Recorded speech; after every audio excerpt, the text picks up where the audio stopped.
우리 사도신경으로 살아계신 하나님 앞에 우리의 신앙을 고백하며 찬양하며 예배로 나아갑니다.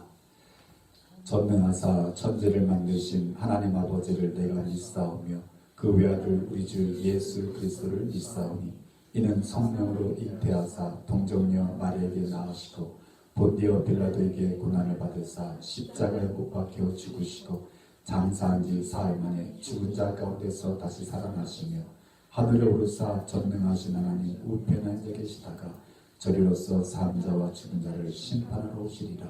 성령을 믿사오며 거룩한 공예와 성도가 서로 교통하는 것과 죄를 사하여 주시는 것과 몸이 다시 사는 것과 영원히 사는 것을 믿사옵나이다. 아멘. 다 같이 자리에서 일어서셔서 지존하신 주님 이름 앞에 예배자로 섰습니다. 예수님을 향한 믿음의 고백이 이루어지는 이 아침 되기를 원합니다. 예수님은 그리스도시요 우리의 주님이 되십니다. 지존하신 주님 이름 앞에 모두 무릎 꿇고 나경배해 거룩하신 주님 보좌 앞에 엎드려 절하세. 예수는 그리스도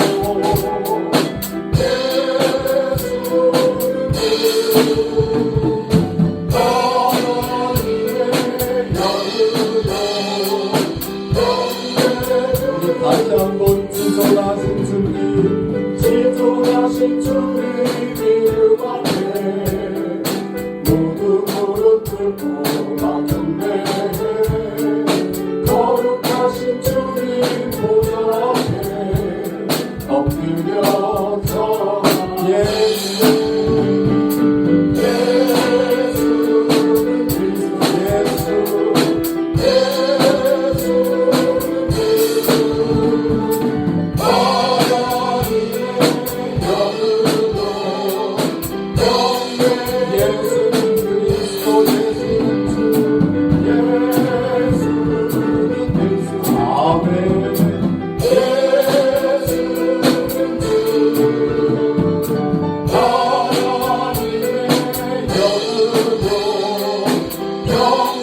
마지막으로 고백합니다. 예수는 그리스도. 아멘. 예수는 주 하나님의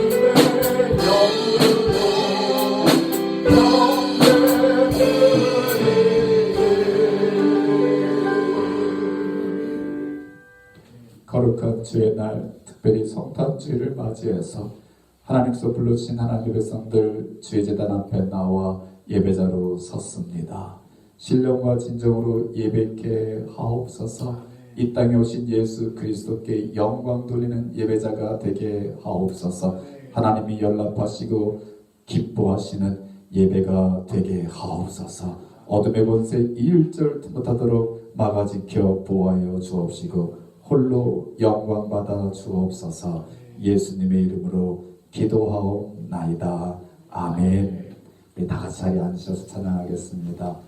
참 반가운 성도요, 다 이리로 와서 베들레헴 성 안에 다 같이 우리를 위해 이 땅에 오신 아기 예수께 엎드려 절하세.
노래가 하늘에서 들리니 영광 영광. 우리도 함께 영광 돌리는 이 아침 되기를 원합니다.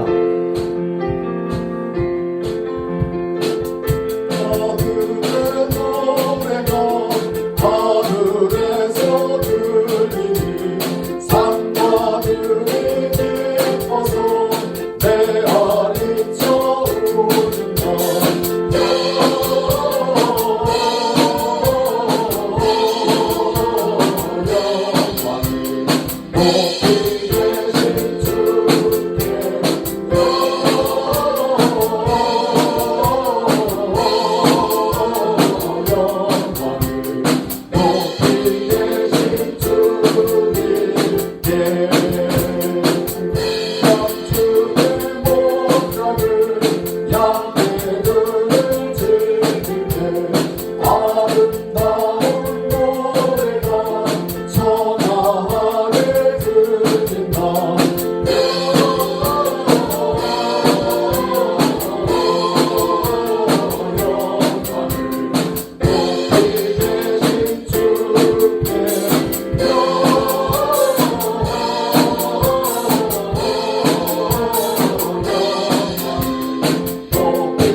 아멘. 우리를 위해 땅에 오신 예수님, 그 주님 한 분만으로 나는 만족하겠습니다.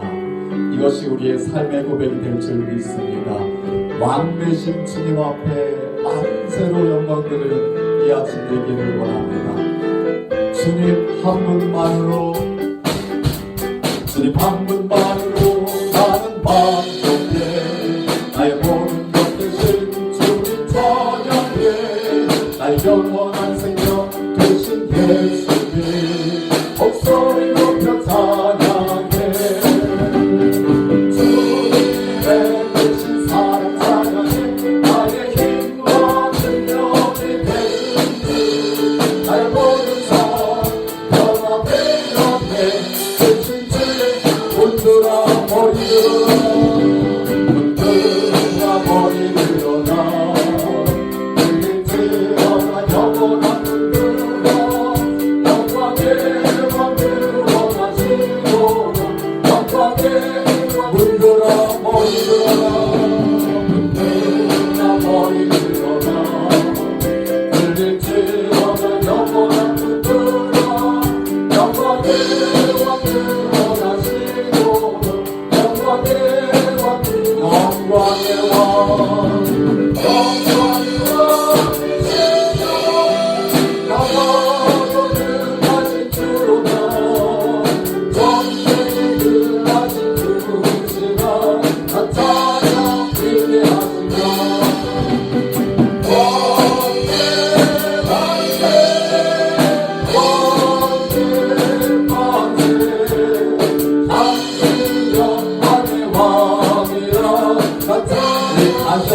주님 한 분만으로, 주님 한 분만으로 나는 만족해.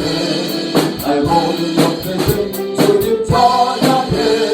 나의 영원한 생명 되신 예수님 목소리 높여 찬양해 주님의 되신 사랑 찬양해 나의 힘과 능력이 되신 주 나의 모든 사랑 변화되었네 되신 주의 다시 한번 주님 한 분만으로 주님 한 분만으로 나는 만족해 나의 모든 것 되신 주님 찬양해 나의 영원한 생명 되신 예수님 목소리 높여 찬양해 주님의 되신 사랑 찬양해 나의 힘과 능력이 되신 주 나의 모든 사랑 변화되었네 되신 주 흔들어 머리 들어라 흔들어 머리 들어라 일일지어나 영원한 흔들어 영광의 왕 들어가시도록 영광의 흔들어 머리 들어라 흔들어 머리 들어라 일일지어나 영원한 흔들어 영광의 왕 들어가시도록 영광의 왕 되시뇨 강하고 등하신 주로다 전쟁에 등하신 주시라 나타나 왕께 만세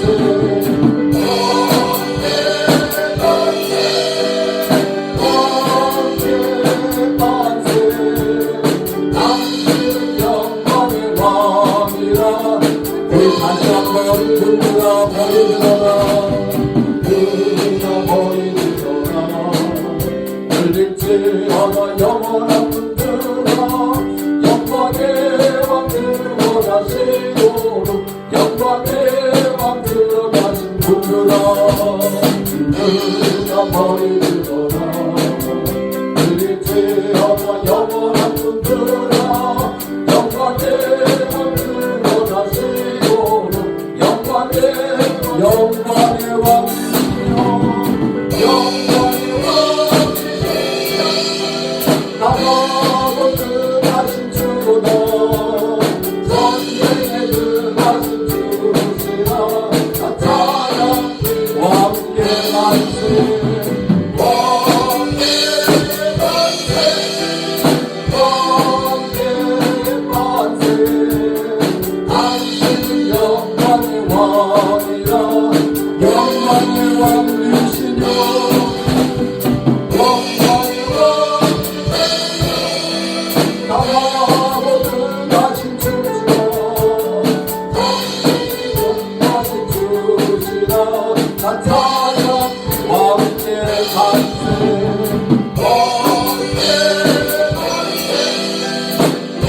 왕께 만세 당신은 영광의 왕이라 나타나 위대하신 왕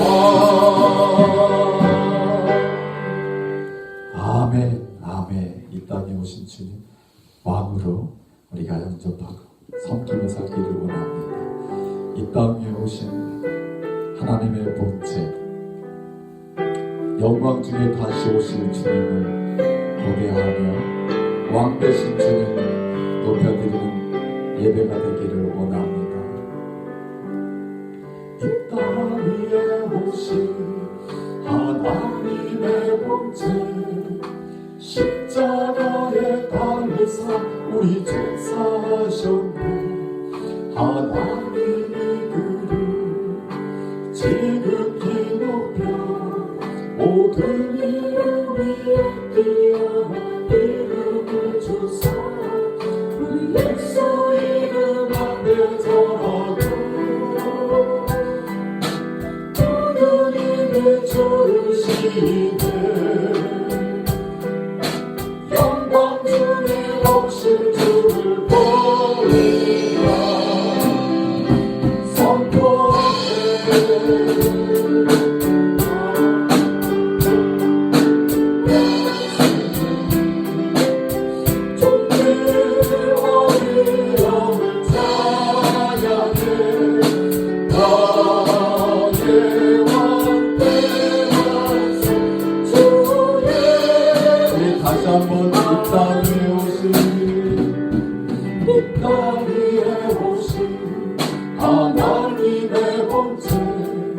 십자가에 달리사 우리 죄 사하셨네.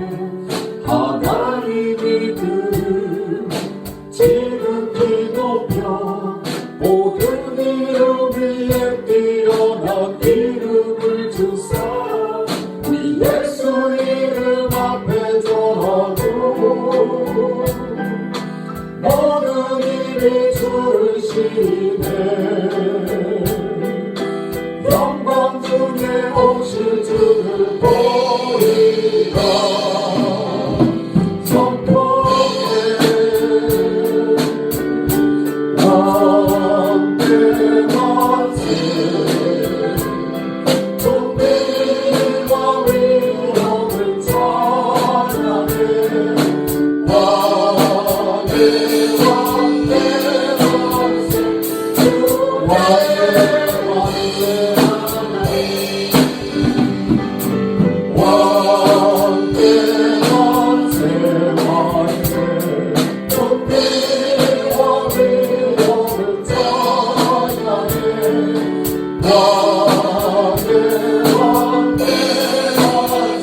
우리 마지막으로 왕께 만세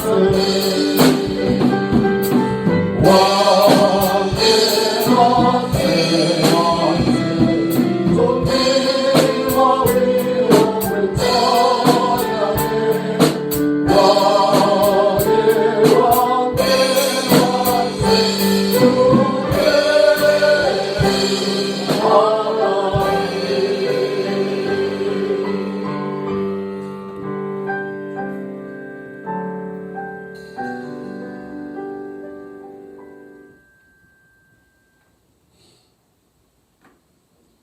이 땅의 아기 예수로 우리를 찾아오신 예수님, 우리가 영접합니다. 환영합니다.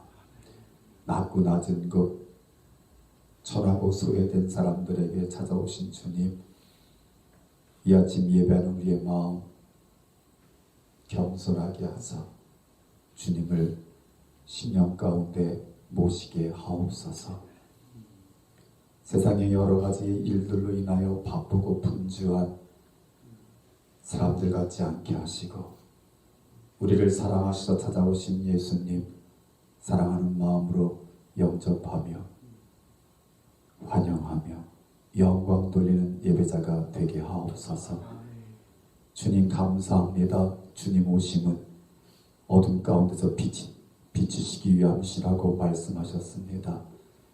오늘 우리 안에 있는 이 어둠 예수님이 비추셔서 물러가게 하시고 빛 가운데 거하는 하나님의 백성들 되게 하옵소서.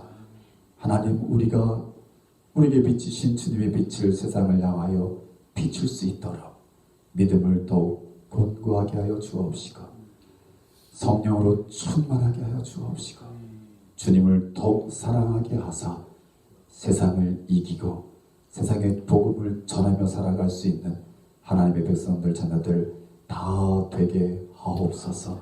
귀한 성탄의 주일에 하나님의 말씀을 통하여 새로운 힘을 얻게 하시고 세상을 믿음으로 살아갈 수 있는 우리 모두가 되게 하시며 다시 오실 주님을 영광 중에 맞이하는 하나님의 백성들 다 되게 하옵소서. 하나님 홀로 영광 받아 주옵소서. 예수님의 이름으로 기도하옵나이다. 아멘.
나와서 축복기도 올려드립니다. 좋으신 하나님 고맙고 감사합니다. 하나님 앞에 나올 때에 빈손으로 나오지 않게 하신 것 고맙고 감사합니다. 특별히 오늘은 주님의 나심을 기뻐하며 하나님 앞에 감사한 마음으로 귀한 예물 준비하고 주님 앞에 드립니다. 주님 예배와 함께 기뻐 연락하시는 향기로운 예물 삼아 주옵소서. 드리는 손길들, 마음들, 믿음들을 기억하여 주옵시고 은혜를 베풀어 주시고 축복하여 주셔서 이 땅에 사는 동안 구별된 삶 살아갈 수 있는 하나님의 거룩한 백성 되게 하시고 능력으로 붙잡아 주셔서 믿음대로 되는 삶 살아갈 수 있게 하여 주옵시며 하나님께 영광 돌리는 삶 살아갈 수 있도록 축복하여 주옵소서. 하나님 앞에 예배자로 이곳에 나와 있지 못하지만 여러 가지 사정과 형편을 위하여 주님 앞에 안타까운 마음으로 예물을 드리고 간 손길들 계십니다. 하나님 기억하여 주시고 축복하여 주셔서 그곳에 동일한 은혜가 임하는 놀라운 축복을 허락하여 주옵소서. 아버지 하나님, 이 드려진 예물이 하나님께 영광 돌리는 일에 온전히 쓰임받기를 원합니다. 하나님 세우신 반석교회를 통하여 하나님의 이름이 온 세계에 증거되어지는 일에 쓰임받게 하시되 모자라움께 쓰임받게 하여 주옵시고 오직 하나님께만 영광이 돌려지게 하옵소서. 지금 이 시간에도 멀리 나가 수고하는 선교사님들 기억하여 주시고 기름 부어 주시고 주님 사용하여 주옵시며 드려진 예물이 또한 저들을 위로하는 일에도 주님 아버지 함께 쓰임받을 수 있도록 축복하시고 사용하여 주옵소서. 예배와 예배를 받으시기에 합당하신 우리 주 예수 그리스도를 받들어 감사하며 축복하며 기도하옵나이다. 아멘. God is good all the time. 할렐루야. 오늘은 우리 임채정 선교사님 요르단에서 요르단에서 선교하시다가 지금 안식년을 맞이해서 프린스턴에서 연구 활동하고 계시는 우리 임채정 선교사님께서 말씀 증거해 주시는데 사모님과 자녀들이 방학을 맞아서 함께 예배하고 있습니다. 오늘 하나님께 특성으로 영광 돌리시겠습니다. 우리 한번 나오시고요. 나오실 때 우리 한번 박수로 환영해 주시면 고맙겠습니다. 나오시겠습니다.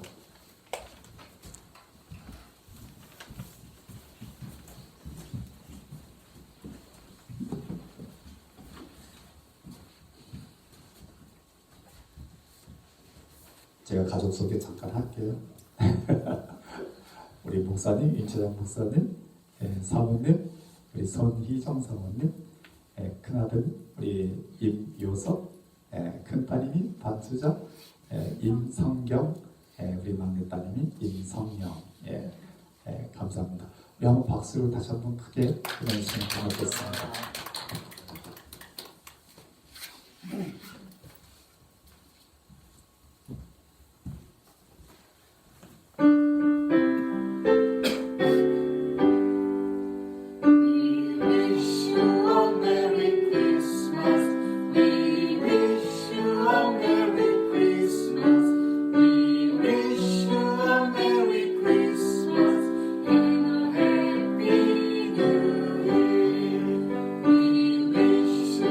Merry Christmas.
할렐루야.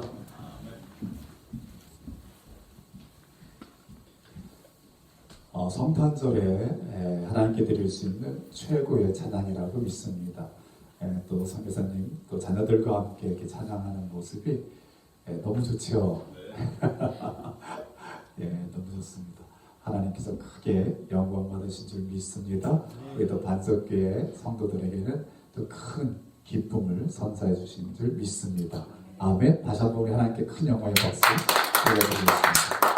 고맙습니다. 감사합니다. 오늘 선교사님께서 성탄을 통한 하나님의 뜻이란 제목 가지고 하나님의 말씀 증거해 주시겠습니다. 우리 같이 성경을 읽도록 하겠습니다. 제가 성경 봉독할게요. 우리 같이 오늘 본문은 세 곳에서 봅니다. 세 곳에서 봅니다.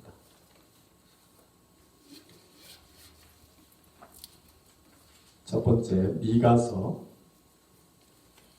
5장 2절. 미가서 5장 2절. 권사님 이거 좀 봐주시고요.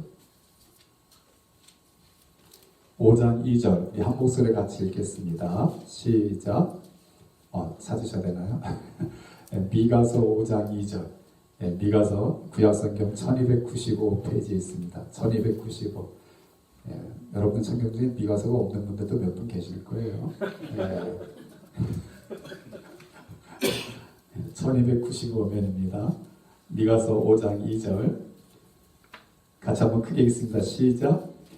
베들레헴 에브라다야 너는 유다 족속 중에 작을지라도 이스라엘을 다스릴 자가 내게로 나올 것이라. 그의 근본은 상고에 영원에 있느니라. 아멘. 아멘. 두 번째 성경 구절은 누가복음입니다. Luke chapter 2 verse 15 and 17.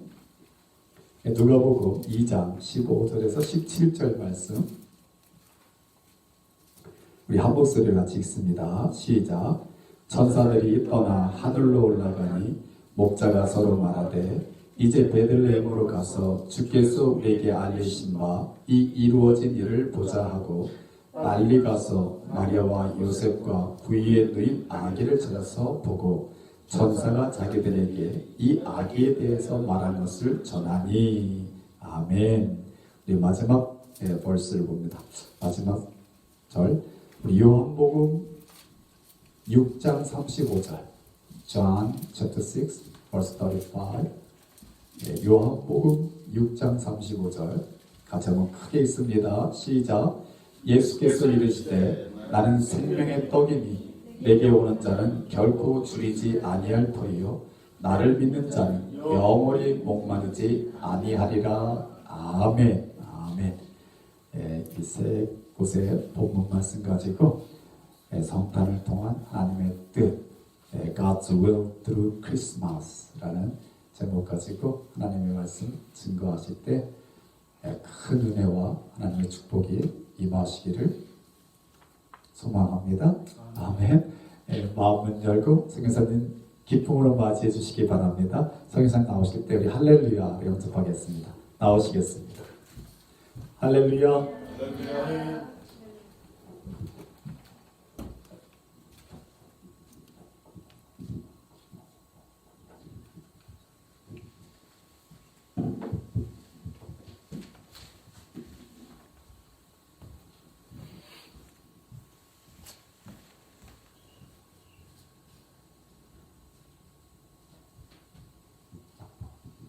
오랜만입니다. 샬롬. 잠깐 기도하겠습니다. 하나님 너무 감사합니다. 한 해가 지나가고 이 마지막 달에 성탄의 계절로 주님을 다시 기억하게 해주심을 감사합니다. 하나님 오늘 이 시간 우리 마음속에 임재해 주십시오. 그리고 우리 함께 예배하는 이 반석교회 예배당 가운데 임재해 주시옵소서. 세상도 간 곳 없고 우리 한 사람도 간 곳 없고 오직 후속하신 이 성탄의 주인공 되신 예수님만 온전히 드러나고 높임받는 복된 예배 되게 하여 주시옵소서. 아멘. 예수님의 이름으로 기도드립니다. 아멘. 오늘 참 특별한 날입니다, 여러분. 제 기억에 25일이 주일이었던 적이 언제 있었던가 싶을 정도로요. 오늘 참 성탄절과 또 주일이 이렇게 딱 맞으니까 얼마나 감사한지 모르겠습니다. 예수님의 생일을 축하하는 정말 특별한 주일이 아닐까 생각합니다. 예수님을 저희들에게 보내주신 하나님께 감사하는 마음을 저희가 담아서 또 한번 서로 인사 나누고 시작하면 좋겠다 싶은데요. 여러분 오늘 뭐 자주 많이 하셨겠지만 메리 크리스마스 한번 전후좌우로 또 활짝 웃으면서 감사하는 마음을 담아서 메리 크리스마스 우리 같이 한번 인사 나누겠습니다. 메리 크리스마스. 저희 아이들이 3명 있는데요. 아빠로서 되게 기쁠 때가 여러 장면들이 있는데 애들이 서로 이렇게 사이좋게 인사 나누고 서로 덕담하고 이럴 때 저는 아빠로서 정말 세상을 다 가진 것 같은 기쁨이 있는데 오늘 저희가 그렇게 서로 성탄을 축하하는 감사의 마음으로 인사하는 이 장면을 하늘에 계신 하나님께서 너무 기뻐하실 줄 믿습니다. 아멘. 동일한 마음이실 거라고 생각이 듭니다. 오늘은요 성탄을 통한 하나님의 뜻이란 제목으로 방금 읽은 3군데 성경 본문을 갖고 말씀을 좀 이어가려고 합니다. 특징이 있는데요. 성탄과 관련된 말씀들인데요. 구약에서 읽었던 미가서 5장 2절 말씀은 선지자의 예언입니다. 그리고 신약 성경 누가복음에서 읽은 이 말씀은 성탄과 관계된 직접 예수님의 성탄을 목격했던 그 자리에 있었던 그 목자들의 증언입니다. 그리고 마지막 요한복음 6장의 말씀은 예수님 스스로가 자기 스스로에 대해서 말씀하셨던 이 소중한 이 3군데의 말씀을 통해서 구약에서부터 한결같이 이어져 내려오는 신약시대 예수님 그리고 오늘 우리에게까지 그리고 다음 세대 예수님 다시 오실 때까지 면면이 이어져 갈 그 하나님의 놀라우신 성탄을 향한 뜻을 함께 생각해보고 은혜를 누리기를 소망합니다. 설교 시작하면서 제 이야기를 잠깐 드리려고 하는데요. 재작년이죠. 2021년 봄이었는데요. 여전히 이제 팬데믹이 한참이었죠. 어느 토요일 아침에 그날 이제 시리아 난민들 가정 방문 사역이 있어서 준비한다고 이렇게 이제 서두르는데 갑자기 제가 가슴에 심장에 통증이 착 느껴지는 겁니다. 그래서 벽에 이렇게 기대가지고 몇 분을 서 있었죠. 차분하게. 몇 분이 지나고 나니까 통증이 이제 가시고 제가 또 다시 괜찮아졌습니다. 그 짧은 순간에 생각이 들었죠. 내 몸에 뭔가 이상이 있나 보다. 이건 병원에 한번 가봐야 되겠는데. 근데 사실 제가 이제 성격상 조금 아프고 이러면 이래도 뭐 병원에 잘 가는 스타일이 아니었는데 그때 상황은 좀 다른 때보다는 좀 달랐던 느낌이었습니다. 그래도 그날은 저희 팀들과 함께 사역에 약속이 있기 때문에 그걸 미룰 수가 없어서 사역을 잘 또 기도하는 마음으로 마쳤고요. 그 다음날 이제 집 가까운 병원에 가서 MRI를 딱 찍었는데 병명이 나왔습니다. 협심증이라는.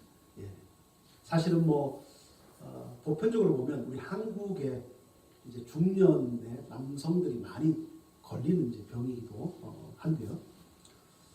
우리 사람의 몸에 피를 통과해주는 피를 보내주는 심장에서 각 기관으로 연결되어 있는 혈관을 모세혈관이라 이렇게 이제 관상동맥이라고 부르는데 이 관상동맥이 3가지가 이제 연결되어 있대요.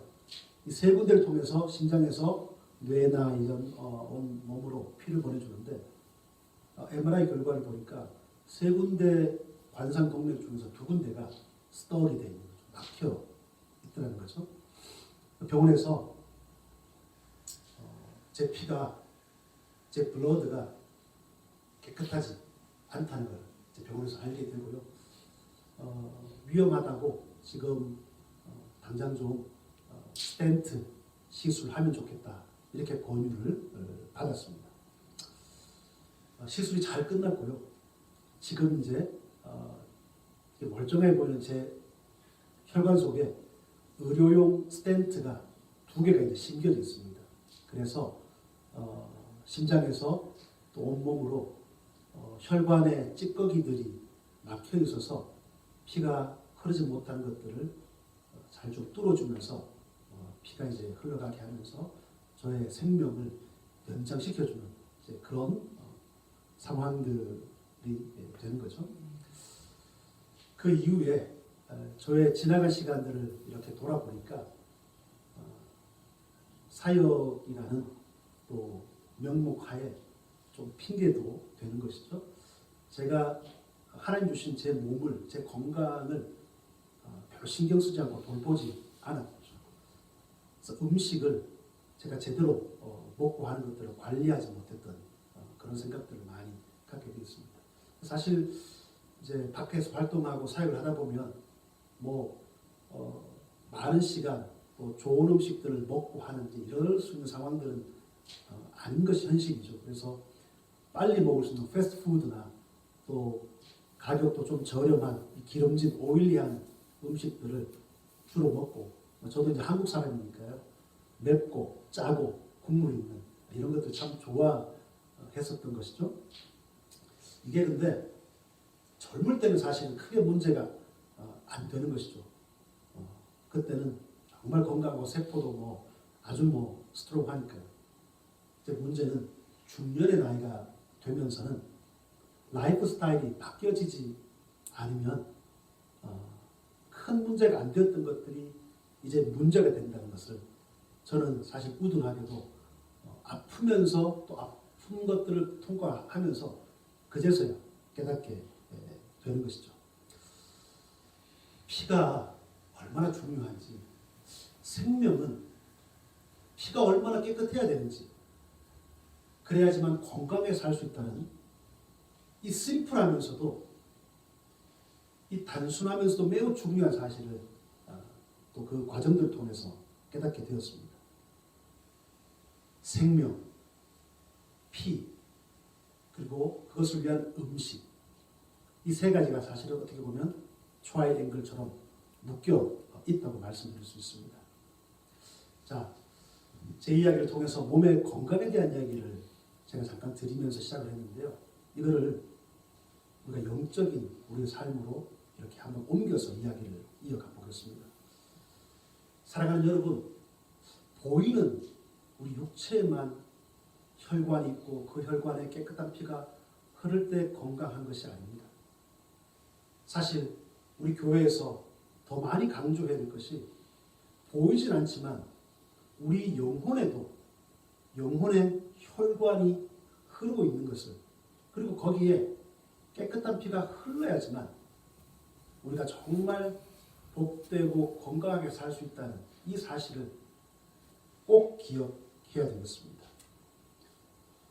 우리 안에 주신 이 영적 혈관에는요, 영이신 하나님, 안 보이시지만 분명히 살아계신 그 영이신 하나님과 우리 몸에 만들어주셨지만 보이진 않지만 우리 각자 안에 있는 영혼이 연결되는 것입니다. 보이지 않지만 우리가 반드시 믿어야 됩니다. 그 영적인 혈관을 통해서 그것이 잘 흘렀을 때 우리의 영혼과 아울러 우리의 육체도 더불어 건강한 삶을 살 수 있다는 것이 하나님의 창조 목적인 줄 믿습니다. 어쩌면 그게 우리의 운명 같은 것이에요. 우리가 거슬릴 수 없는 거죠. 안 보인다고 그게 거슬려지는 것이 아닌 것 같습니다. 확실히 있기 때문에 믿고 나아가는 것이죠. 그런데 문제는 저희가 이제 일상들이 늘 있지 않습니까? 바쁘게 잡들을 하다 보고 또 공부를 하다 보고 어떤 활동들을 하다 보면 이게 쉽게 또 까먹어진다는 것이죠. 영혼이 건강해야 된다. 영혼을 참 잘 관리해야 된다는 생각을 사실 우리 현대 사회 살아가는 우리들이 하기가 간단하지가 않습니다. 살다 보면 우리 모두가 경험하는 것이잖아요. 때로 우리 몸과 마음이 뭐 큰 이유 없는데 우울해지고 또 괜히 더 그냥 나른해지고 피곤해질 때가 있지 않습니까? 그럴 때 우리 기독교인들은요, 우리 그리스도인들은 내 영혼의 혈관과 내 육체의 혈관에 깨끗한 피가 흐르고 있는가? 그리고 내가 깨끗한 영혼의 양식, 육체 양식을 오늘 먹이고 있는가, 나에게? 그리고 마시고 있는가? 우리 스스로를 한번 돌아보는 것이 마땅하다고 생각합니다. 우리 모두에게 혈액형이라는 것이 있지 않습니까? 블러드 타입. 저는 O형입니다. 그래서 저는 좀 프라이드가 있습니다. O형에 대해서. 성격이 좋다 뭐 이런 것들 있잖아요. 여러분 O형 있으십니까? 역시 목사님 O형이지 않았습니다. 우리 세 명인가요? 예, 다 A, 뭐 B, AB 다양하게 블러드 타입이 있지 않습니까? 여러분 건강한 사람은요, 그 우리 혈관, 누구나 다 있는 혈관에 거기에 맞는 피가 흐를 때 건강한 겁니다. 만약에 상상해 보십시오. O형의 혈관인데 어쩌지 하다가 다른 블러드 타입의 피가 들어왔다. 엉키는 겁니다. 큰일 납니다. 네. 하나님의 창조 질서입니다. 여러분 그러면 말씀드렸던 우리 영혼의 혈관에는 어떤 피가 제격일까요? 어떤 피가 거기 흐를 때, 무슨 블러드 타입 흐를 때 정말 건강할 수 있을까요? 다 아시겠지만 예수 그리스도, 지저스를 상징하는 제2형의 피가 거기 흘러가야지만 건강하지 않겠습니까? 예수 그리스도의 보혈이요, 그분의 십자가의 보혈이 우리의 믿음으로, 우리의 소망으로, 보이지 않지만 하나님과 우리 영혼을 이어주는 우리 각자에게 있는 영적인 혈관 속에 흘러가고 가득 채워지면요, 여러분 우린 정말 행복한 사람이 됩니다. 정말 얼마나 기쁨이 가득할지 말로 다 할 수 없습니다. 감사가 날마다 넘치게 될 줄 믿습니다. 세상에 수많은 유혹과 어려움들이 있고 우리도 그것을 만나고 경험하는 것이 예외는 아니겠지만 그 속에서도 내 스스로를 지켜나갈 수가 있는 힘이 되는 겁니다. 그리고 사랑하는 가족들과 이웃들과 교회와 공동체를 지켜나가는 정말 복의 통로로서 하나님의 큰 축복의 은혜의 사람이 될 수 있음을 확신합니다. 이렇게 여러분, 우리에게 허락하신 영혼의 생명과 육체의 생명을 잘 살아가도록 그것을 도와주시기 위해서 우리의 피가 되고 우리의 살이 되시기 위해 우리 가운데 오신 그 예수님의 탄생일이 바로 성탄절이다. 이렇게 여러분들께 말씀드리고 싶습니다. 자, 이 성탄이요, 이 성탄을 향한 하나님의 뜻이 그런 생명을 소중하게 서포트하는 그런 날이라는 증거를 오늘 읽은 성경 구절 세 군데를 통해서 우리가 함께 잠깐 살펴보도록 하겠습니다. 미가서 5장 2절입니다. 자, 제가 다시 한번 그 전반부를 읽어보겠습니다. 베들레헴 에브라다야, 너는 유다 족속 중에 작을지라도 이스라엘을 다스릴 자가 너에게서 내게로 나올 것이다. 선지자 미가는 주전 8세기 사람입니다. 즉 예수님이 이 땅에 탄생하시기 전 대략 750년 전에 남유대 땅에서 활동하던 유명한 선지자였습니다. 이 미가서를 공부해보면요, 재미있는 특징이요, 그 당시 하나님으로부터 멀어지는 유대 백성, 이스라엘 백성들을 향한 그 죄의 질책들이 나오는데 이것만 나오는 것이 아니라요, 문제를 포인트하면서 이거 잘못됐어 라고만 얘기하시는 것이 아니고 대책까지 말씀해 주시는데 그 대책이 바로 메시아가 너희 가운데 오시는 것을 선포하시는 겁니다. 그래서 이 미가서는 별명이 있는데요. 구약 성경의 로마서라는 별명이 있습니다. 그만큼 이 복음에 충실한 선포가 있는 책이 바로 미가서인데요. 자, 여러분 그런데 재밌는 것이요. 하나님은 오늘 이 미가 선지자를 통해서 메시아 예수님이 정확하게 베들레헴 에프라다에 탄생할 것에 대해서 이미 예언하고 계신 것입니다. 여러분 저는 되게 궁금했었거든요. 여러분 저와 함께 궁금해 보시죠. 왜 하필 베들레헴이냐는 겁니다. 그냥 그게 뭐 하나님의 뜻이니까 굳이 우리가 뭐 그것까지 궁금해야 돼. 궁금하든 안 하든 뭐 그게 뭐가 소용이 있어. 그렇게 우리가 생각할 수도 있지만 사실 공부 열심히 한 학생들은 질문이 많거든요. 그게 뭐 벗어나기 위해서가 아니고 뭔가 하나님의 뜻이 있지 않을까 하는 생각들을 해보는 것이죠. 이스라엘은요 정말 여러 도시들이 성경에도 많이 나타나고 현존하는 도시들이 많습니다. 예루살렘, 여리고, 베델, 실로, 세켐, 헤브론, 부엘셰바, 갈릴리, 가버나움, 베세다, 나사렛, 가나, 요파 등등등 수많은 도시들이 있는데 하필 왜 베들레헴입니까? 이름에 의미가 있습니다. 베들레헴은 히브리어로 베이트 레헴이라고 얘기하는데요. 두 말의 합성입니다. 베이트라는 말은 집이라는 뜻입니다. 그리고 레헴이라는 말은 그 당시 유대 땅의 사람들이 주식으로 먹던 빵 같은 거 있죠. 지금 뭐 이런 우리가 먹는 빵 아니고 그냥 밀가루를 겉에서 둥글게 이렇게 전병 같은 그런 빵이 있죠. 그것을 레헴이라고 부르는 거죠. 즉 베들레헴의 의미는 그래서 빵집 이렇게 되는 것이죠. 수많은 도시 중에서 하필 메시아가 오시기로 예언된 그 장소가 생명을 이어가는 먹는 어떤 의미와 연결되어 있는 장소라는 것이 하나님의 베들레헴을 선택하신 뜻이 있다고 믿습니다. 절대 우연이 아니라고 믿습니다.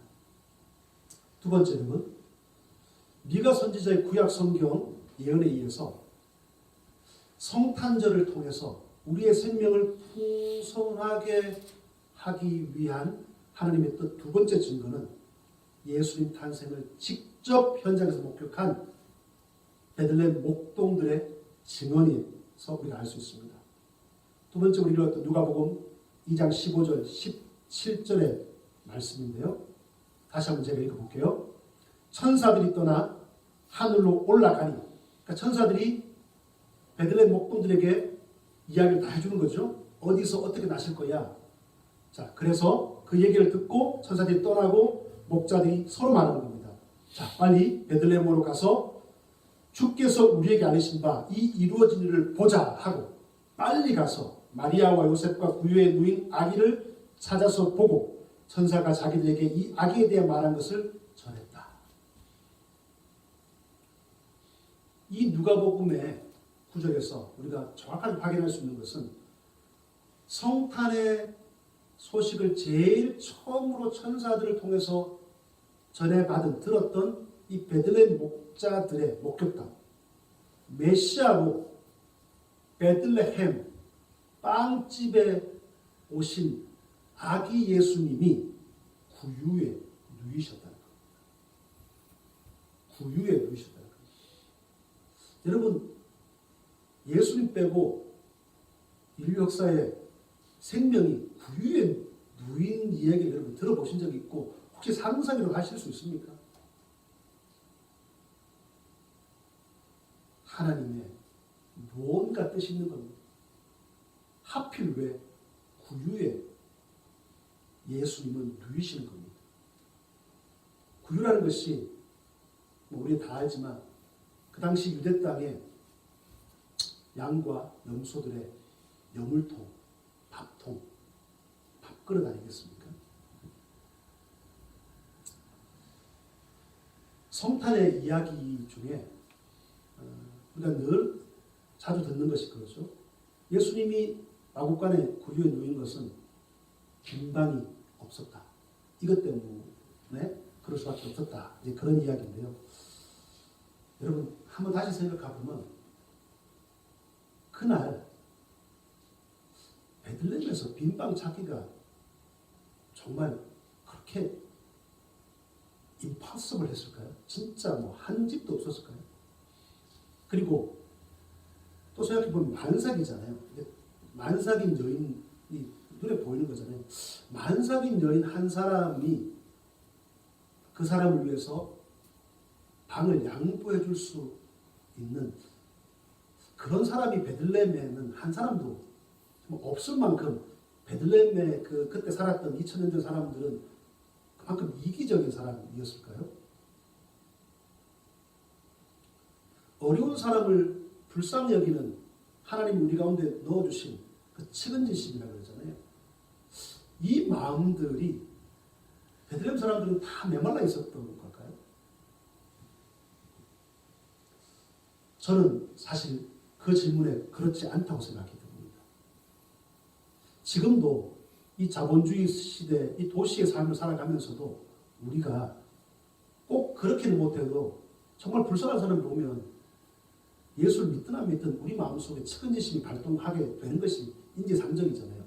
2000년 전에는 그 고대 시대는 더 사람들의 정들과 이런 것들이 있었을 거라고 저는 믿게 되는데요. 자, 그렇다면 하나님의 구유의 예수님을 모신 뜻은 빈방 못 찾아서 이게 포인트가 아니고요. 인간의 생명뿐만 아니라 하나님 창조하신 생명 있는 모든 것들을 사랑하시고 살게 하시고 축복해 주시는 하나님의 따뜻한 그 아버지의 마음이 그 속에 담겨져 있지 않는가라고 생각을 합니다. 구유 안에서 짐승의 밥통 안에서 고이 잠든 그 예수님의 모습은 어쩌면 생명을 얻었지만 풍성하게 누리지 못하고 죄와 사망과 이 세상의 고통, 염려, 두려움에 얽매여서 자유하지 못하는 우리 인생들을 긍휼히 여기셔서 우리를 그 어둠에서 끄집어내셔서 내가 너에게 준 이 생명을 정말 풍성히 누리면서 이 세상을 살아가라 하시는 그 놀라운 하나님 아버지의 뜻, 그것을 위해서 우리의 먹거리가 되시기 위해 이 땅에 오신 예수 그리스도, 그를 우리가 만나기를 소망합니다. 마지막으로 여러분, 성탄을 통한 우리에게 주신 생명을 풍성하게 하시는 하나님의 뜻의 증거는 예수님 스스로 하신 말씀에서 우리가 찾아볼 수가 있습니다. 요한복음 6장 35절 다시 한번 읽겠습니다. 예수께서 이르시되 나는 생명의 떡이니 내게 오는 자는 결코 줄이지 아니할 것이요 나를 믿는 자는 영원히 목마르지 아니하리라. 요한복음 6장인데요. 요한복음을 공부하다 보면 매우 중요한 챕터, 장을 알게 됩니다.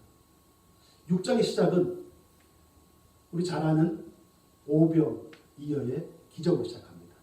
예수님께서 베스다 들녘에 모인 그 많은 군중들, 무리들에게 측은지심이 발동하셔서 너무 불쌍히 여기셔서 긍휼히 여기셔서 아이가 갖고 온 그 5개 빵과 2개의 물고기로 5,000명을 먹이고도 12광주리가 남았다는,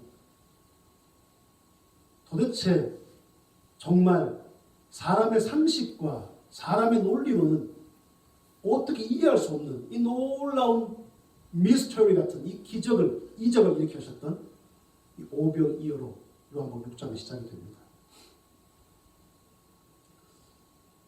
재밌는 거는요, 여러분.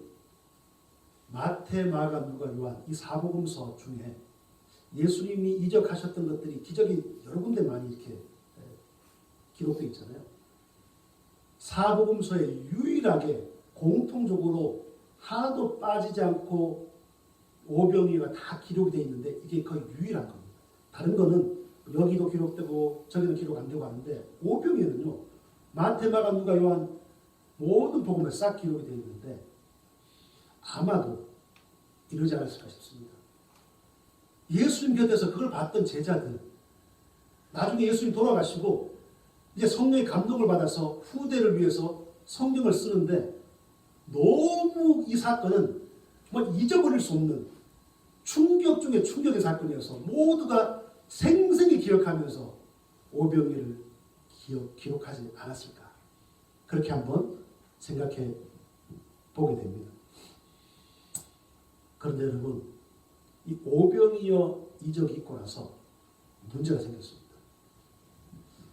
예수님을 통해서 육체빵을, 너무나 기대했던 그 육체빵을 먹고 행복해진 이 군중들이, 이 무리들이 그 자리에서 예수님을 왕으로 휴대하는 운동이 벌어지는 겁니다. 쉽게 말하면 이럴 것 같습니다. 예수를 국회로 보내자. 예수님 국회의원이 되어서 우리의 모든 민생을 해결해 주시오. 예수님의 의도는 그런 것이 아니었습니다.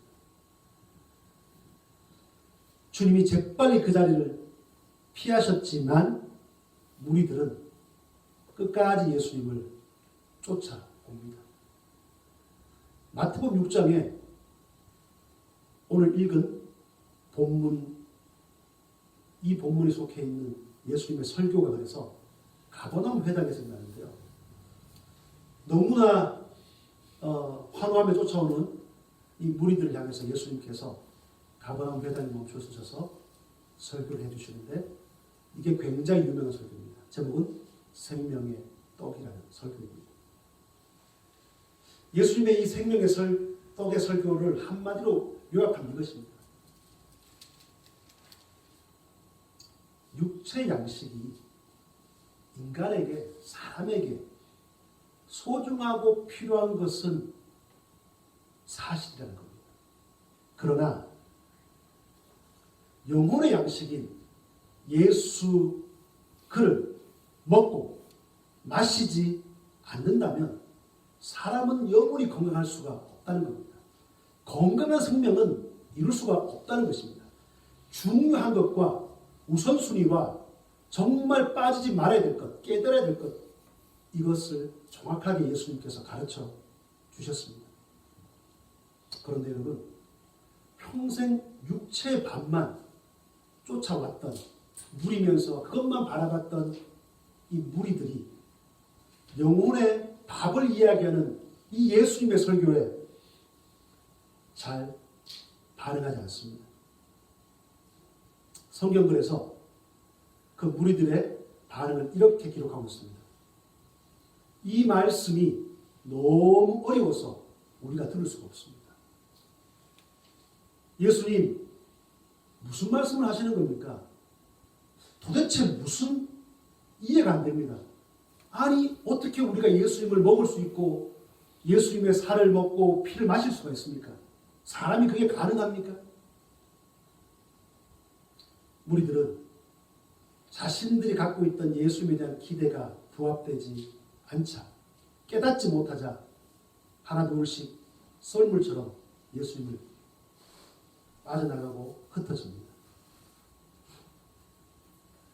예수님께서 남아있는 12명의 제자들을 보시면서 이렇게 물어보십니다.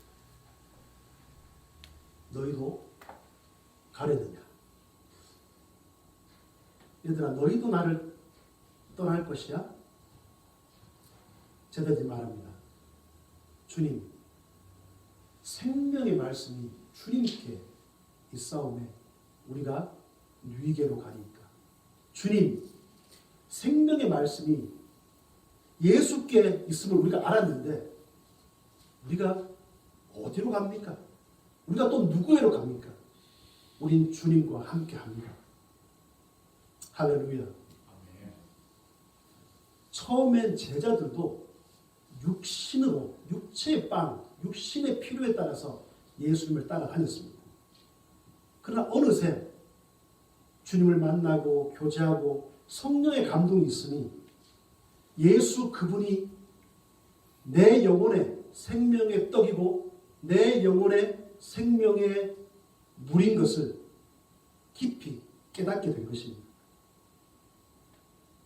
비록 수많은 관중들은 다 떠나갔지만 12명의 작은 그러나 영혼의 혈관에 예수의 보혈이 흐르는 것을 알고 믿고 깨달은 그 사람들과 예수님은 하나님의 나라를 만들어 가셨습니다. 여러분, 우리는 떠난 무리에 속하기를 원하십니까?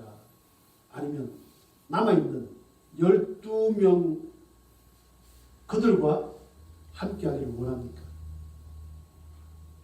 만약 우리가 예수님께 남아있기를 원한다면 예수님을 먹고 인자의 살을 먹고 인자의 피를 마셔야 한다는 예수님의 이 영적인 말씀을 잘 이해하고 실천하는 것이 필요합니다. 그럴 때 비록 작지만 숫자로는 도무지 가름할 수 없는 그 크신 예수님, 그 하나님의 아들과 함께하는 이 놀라운 임재의 감사와 감격 때문에 그 어떤 세상의 어려움과 두려움과 나를 엄습하는 이 고통도 넉넉하게 이겨 나갈 수가 있는 것입니다.